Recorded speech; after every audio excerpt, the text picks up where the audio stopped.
Okay, so about 12 hours has gone by, and here's our bread now. Whoa, it got huge. Okay, so it has definitely risen. It's got lots of little bubbles in it. And those bubbles are from the fermentation that all of the bacteria and yeast have done. So it's mostly carbon dioxide gas. And then there's like, it smells really nice. It just smells like dough, like bread dough. And it's got a bit of like a kind of yogurty or sourish smell. And that would be from the lactic acid, as well as probably a bit of acetic acid in there. So we're ready now to turn this out onto our surface. So I floured just regular all-purpose flour on my super not fancy countertop. And now I'm going to use my fancy dough scraper. You don't need to do that. You can use anything. Use your hands. And I'm going to scrape this bread onto the counter. So don't freak out if it's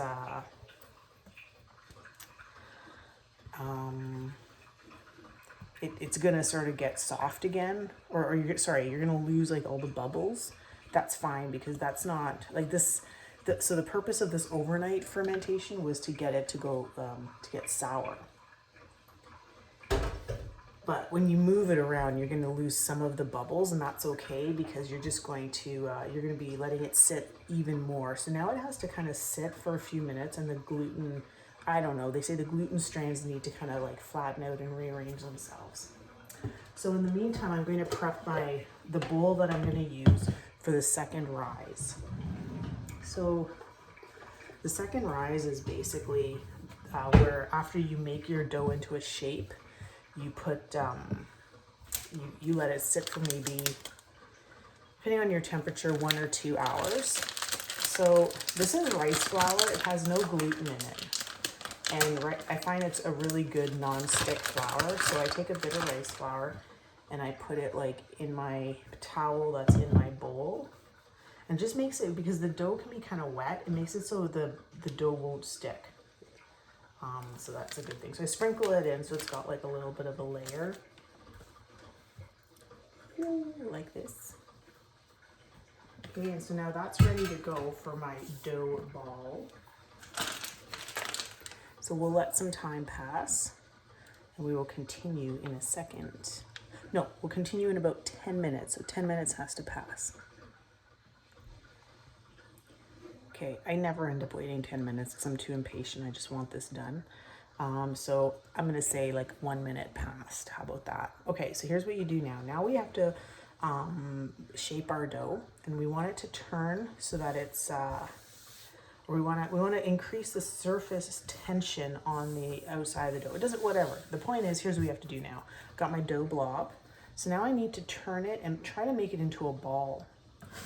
So I use my dough scraper, but you can use like anything. You can use a spatula, whatever.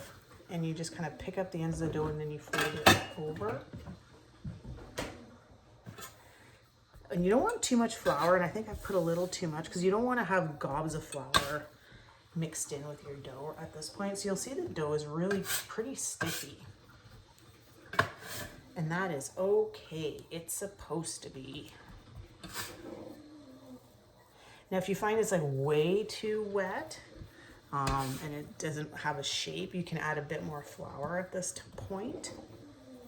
But I just do this a few times, and you kind of want to get it so that it's, I don't know about tall, but so it has a bit of a shape. But this is only phase 1 of the shaping process.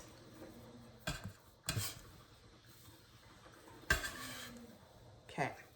So you don't want to overdo this because your dough might get kind of like, it may not rise properly. It gets tight. Because my dough is pretty sticky, so I'm going to pick it up by scooping it using my thing here. And I'll turn it upside down. So now the folded side, this is the folded side, is facing down. So now I'm going to just shape this into a ball. So I'm going to kind of drag it around while the bottom sticks. So I drag it around the countertop. And I'm leaving bits of dough, and it's kind of annoying. It's sticking to my hands a little more than I'd like.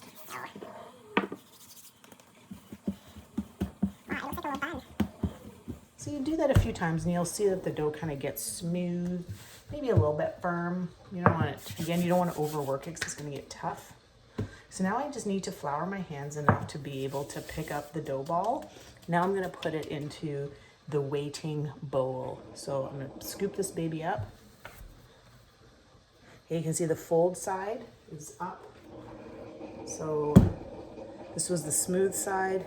Put it upside down in your bowl. Ah, no. Okay, so we have to wait until the dough is double in size. And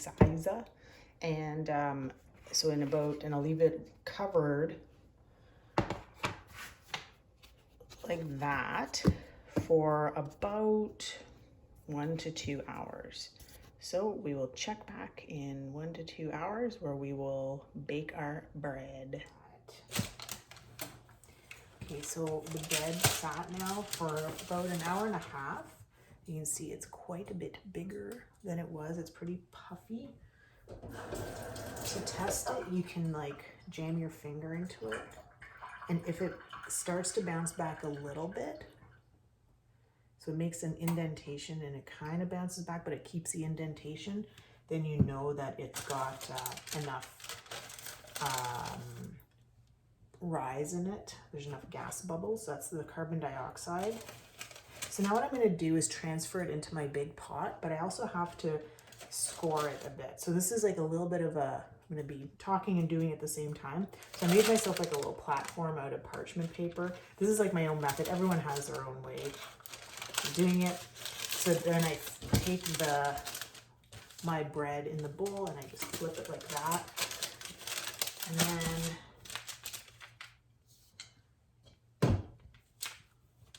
oh boy, okay. So there's the bread. Oh, it looks pretty okay. Now, as soon as I slice it, it's gonna start to, because it's got a bit of surface tension. I've got like a little scoring razor blade that I use. So I'm gonna slice it. So you wanna slice it to kind of cut that surface and give room for the bread to rise as it heats. You gotta be really careful when you do this though. Now, as soon as you score it like that, it's gonna start to it's gonna sink up. Okay, so I've transferred it to my baking vessel. So I am baking it in like this pot. So my bread's in there now.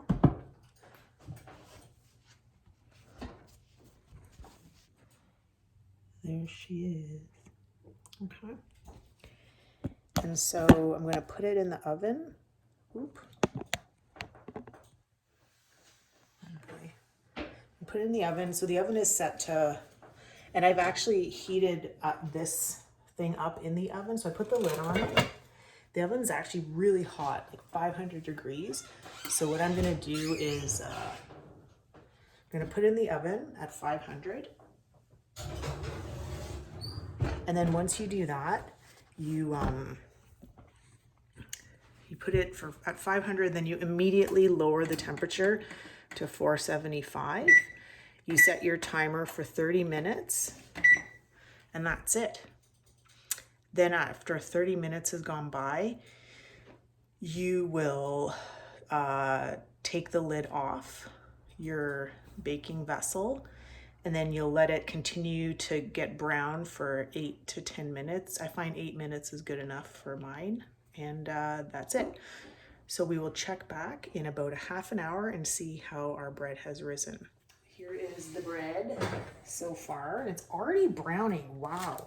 Okay, so that's what it looks like now. You can see it rose quite a bit when it was in the oven. So I'm putting it back in. Now it says for 10 minutes, but if it's like in the whole purpose, the purpose of this first part was to brown it, or sorry, to cook it, and you get like your rise and stuff. Now I'm looking at this and it's already like the second part when I cook it without the lid for 10 minutes, it's supposed to make it brown, but it's already starting to brown. So I have to be careful. I'm going to keep a close eye on it. So I'm going to put it back in without the lid on it now, probably for about, I'm probably going to check it after 7 minutes. All right. So the 7 minutes browning time is done. And now I've got my bread in my